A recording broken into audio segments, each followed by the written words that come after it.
going on, guys? This is Ronnie with JRP Performance. Today we got Fangy's built 2.0 Beast strapped down on our in-house Mustang MD150 all-wheel drive dynamometer. We're going to take you over there now so we can give you a little rundown of the complete setup, and then you guys are going to get to see some pulls. Alright, so over here you guys can see we got about 10,000 CFM of airflow over here to the cars so they don't overheat. This is basically so when the dyno puts the load on the rear tires or the tires in general on an all-wheel drive car, it simulates a real road situation essentially. So when you're driving down the road, obviously you got a lot of air moving through. So this is what the fans are for. And as you guys can see, we got 3 dedicated fans for the radiator and the turbocharger, so it gets cold, fresh air just as it would on the road. And then we got one on the bottom that's facing the intercooler. So the intercooler, obviously charge temps are going to be lower that way. So that's that. Moving on to the engine bay, we got a Busher built long rod 2-liter with a 9-to-1 compression. We got a Sheepey forward-facing 6466 turbo kit. It's a precision turbo with a 1.0 AR Hotside. So decently sized Hotside. It is a twin scroll kit, so it does spool up pretty quickly. Granted, this is an Evo IX, so it does have MIVEC, which is the variable valve timing on the intake camshaft. We have GSC S3 camshafts in there, which are 280 degrees duration. Perfect combination in my opinion for a turbocharger this size. The head is built as well. It's a Busher Stage 3 head, so it has half mil over intake and exhaust valves. It's fully ported.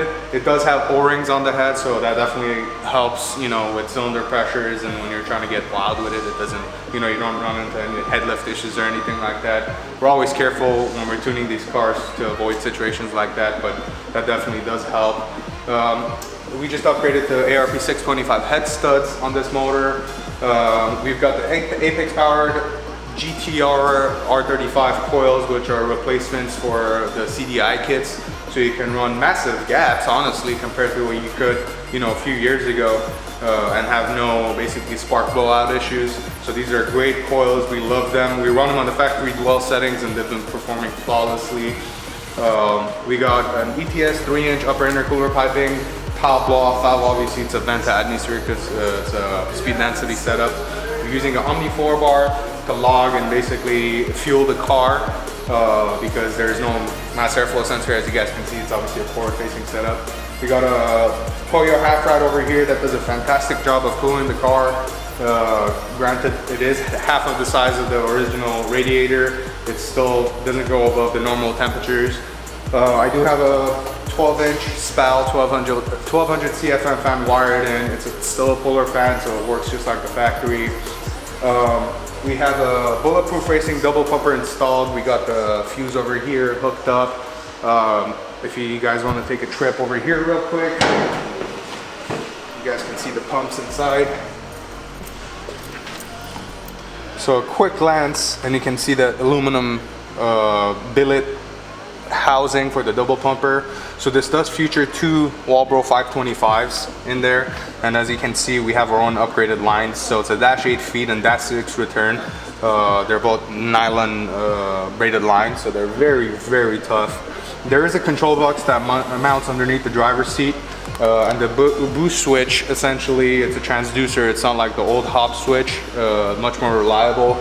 We get a reference signal from the engine bay and it goes underneath the driver's seat. So it's a very clean install. You have no extra wires in the engine bay. You don't have a hop switch dangling around over there. So it's a very clean setup and we're very happy with it. Again, speaking about fuel, we do have ID 2000 injectors on this vehicle currently. So there are 2000 cc injectors from Injector Dynamics. Very responsive injectors. I can get them to idle lock stock, and it's still the stock ECU. So it's very impressive that we can do that. On top of that, we have a fuel pressure regulator. We do have the fuel pressure cranked up a little bit currently, just a little bit above the factory spec, essentially.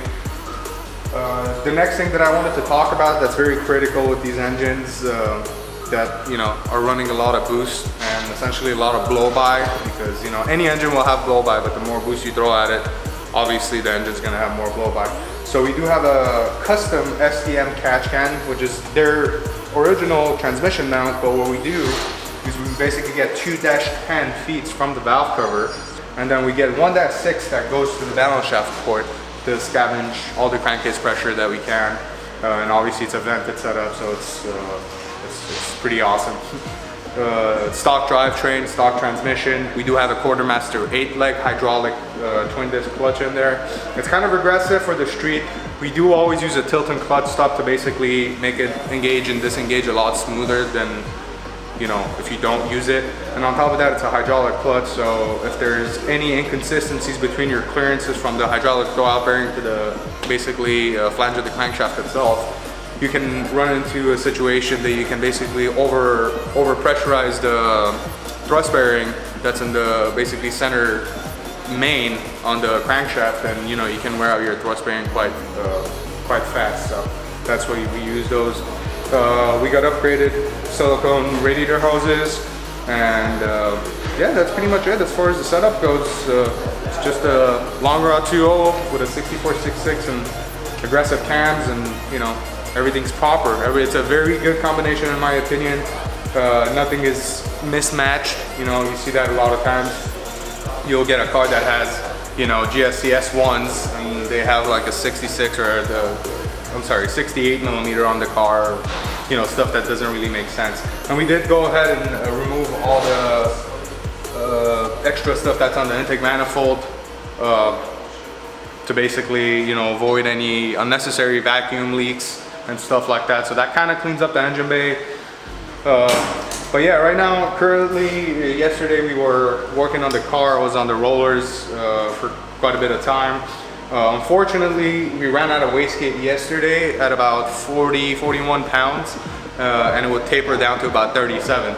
So what we did this morning is we rerouted the boost controller in a way that we have pressure going to the top and the bottom part of the wastegate.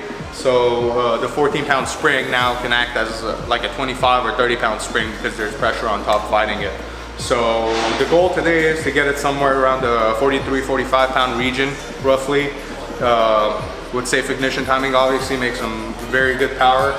The power comes on very hard on this car. It's unbelievable how responsive these Evo 9s are and how quickly the front-facing turbos spool. Granted, it is only a 2-liter engine, but once this thing picks up, it just wants to go.